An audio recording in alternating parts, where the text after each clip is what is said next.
He explained to me what happened in his, his version of what happened. He said that somebody had tried to pull him over for ice cream. They had given him the brights, and he pulled over, and a light-skinned black female approached the truck, asked for soda. He turned around to tell her what he had in the truck, and then when he turned back around, there was 2 masked gunmen.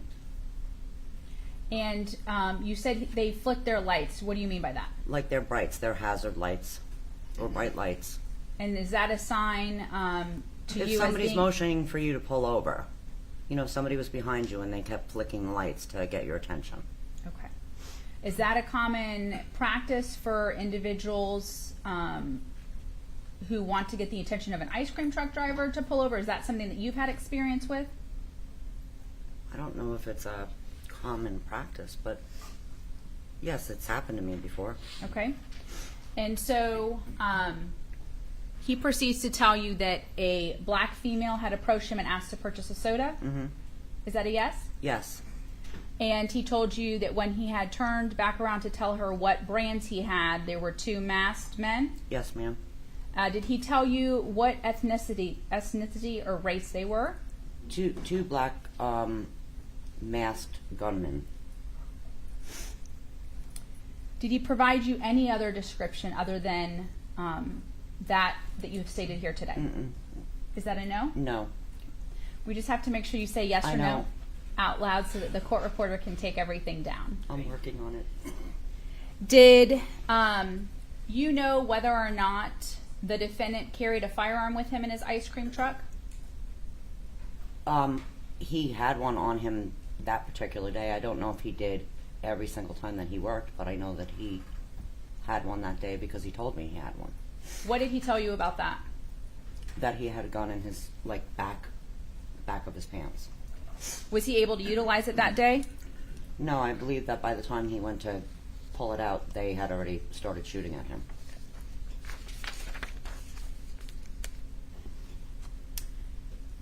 Between that call in January of 2010 from the defendant to Thanksgiving of 2010, did you maintain or did you have any other further phone contact with the defendant? Can you repeat those dates again? Sure. So when he called you in January of 2010 when he was in the hospital, Mm-hmm. to Thanksgiving of 2010, did you have phone contact? Yes, ma'am. Okay. Did you have any face-to-face contact with the defendant? Just one time. Do you recall approximately when that was? No, I don't know the month or when it was. Can you tell me about that contact? What happened and where it was? It was in the Rivercrest subdivision. I don't remember the name of the street, but I had come to a full stop and he was at a house across the street and he walked straight towards my truck to talk to me. You were in your ice cream truck? Yes, ma'am. Was this in the Riverview area? Yes. Were you working that day? Yes. And did you see where he being the defendant, had come from to approach your ice cream truck? From a house across the street. And what observations did you make, if anything, when he approached your truck? None other than he just walked up normal to my truck. Did he walk up normal and appear normal as the last time you had seen him when you broke up with him in 2009? Yes, ma'am. And did you engage in a conversation with the defendant? We did. Do you recall any specifics about that conversation? I do not.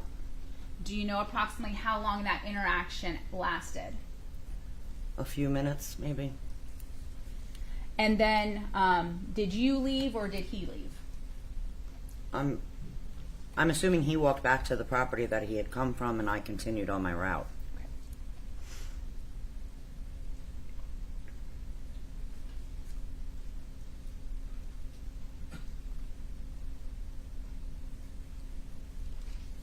You had previously stated that between January of 2010 and November of 2010 that there was some phone communication. Is that correct? Yes. Was there also text messaging? I'm assuming so, yes. What information would you and the defendant communicate about during this time frame?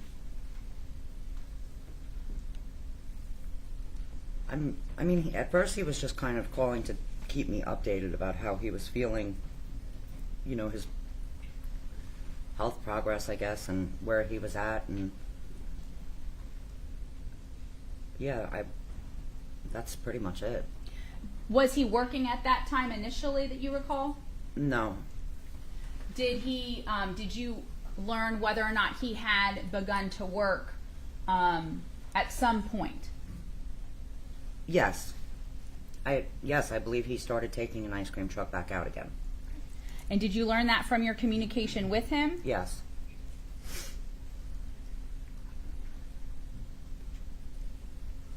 Did he discuss with you anything else regarding the facts of his robbery? The robbery that he was the victim in? Not really, other than that he was trying to find the people that did it to him. Did he tell you what actions he took in order to try and find the people that committed the crime against him? He was talking to a lot of people in those neighborhoods. Did he talk to you at all about his feelings about law enforcement's investigation regarding that? Yeah, he was very frustrated that they weren't listening to him, and yeah, he was very frustrated that they weren't listening to him. He felt that they weren't listening to him and they weren't doing anything about information, I guess, that he was getting. Did he tell you that he was doing anything other than going out in the community and speaking to people?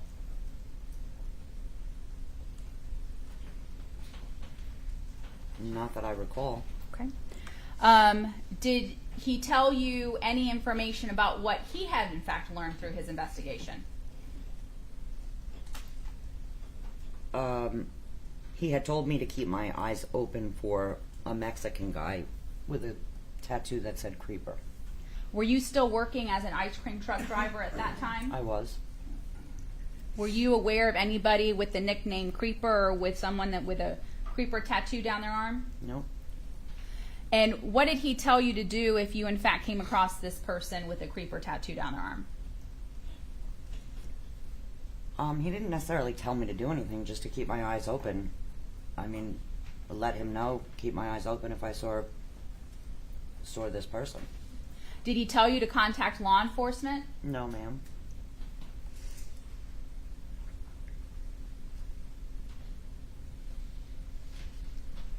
Did you make any statements to him regarding the fact that he was conducting his own investigation regarding this robbery? I told him that I felt that he should just let the police take care of their job, and yeah, that's really all I told him, is that I felt like he needed to let the police handle it. When he had told you that he was that he had learned that a Mexican man with a Creeper tattoo was down his arm, did he make any further statements regarding the black female and the two black males that he had originally identified to you as a suspect? No. Did you call him out on that at all? No.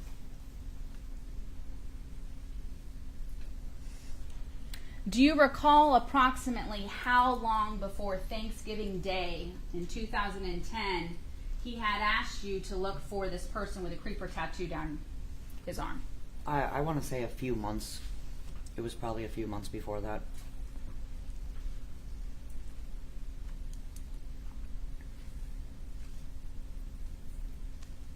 Did he make any statements to you regarding handling things himself or taking this investigation into his own hands?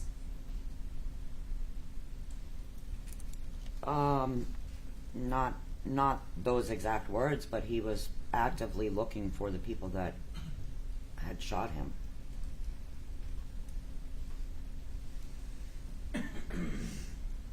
Did he make any statements about thinking that he understands how people take things into their own hands? Oh, And matters yes. into their own hands. He understands why people do that. Yes, 100%.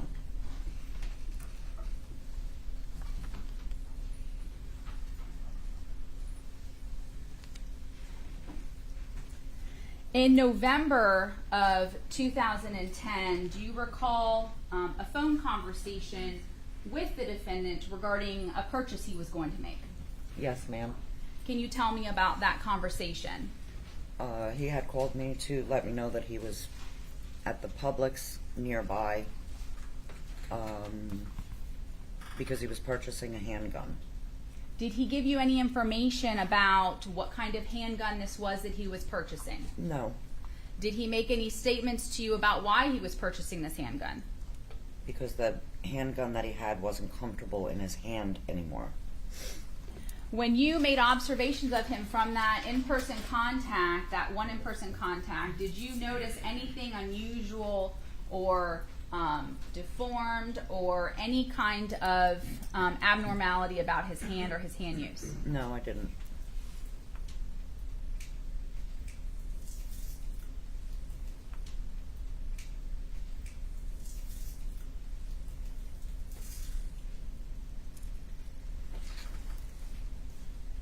The day after the shooting, on Friday, the day after the Thanksgiving shooting, did you learn about that shooting? Yes. Did you contact law enforcement when you learned about the shooting that took place on Thanksgiving morning? I went to law enforcement with whatever information I felt could be helpful. And did you tell them the information that you have stated here today? I did. May I have a moment, Your Honor? Yes.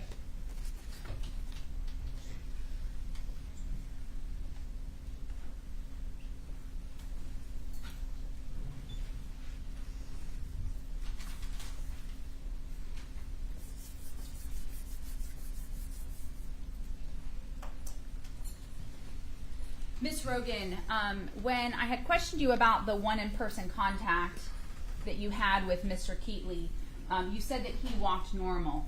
And so I want to define that a little bit.